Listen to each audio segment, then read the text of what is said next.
Welcome, in front of me is a Honor 7X, and today I'll show you how you can copy your contacts from the SIM card to the device. Now to get started, you'll want to open up the contacts application.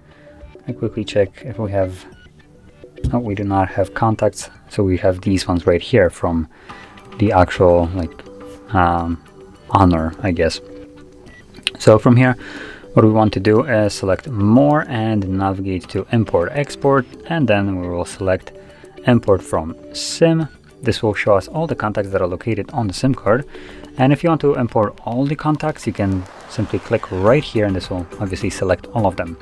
Now if you don't want all, but as an example most of them, you can still select all and then deselect contacts that you don't want, which might increase the speed at which you finish this task. So anyway, from here, once everything that you want is selected, what you need to do is then select import right over here. Select where you want to import, so click on the phone, and there we go. The contacts now have been imported. And I can see that we have a bunch of contacts right now, and some of them are on the phone and some of them are on a SIM card. They do repeat because for some reason this phone decides to read both of them even though you imported them.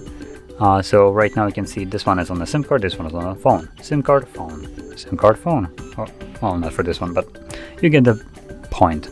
It does not remove the SIM contacts from here, so you will have basically visible both of them. But anyway, this is how you would import your contacts. And if you found this video helpful, don't forget to hit like, subscribe, and thanks for watching.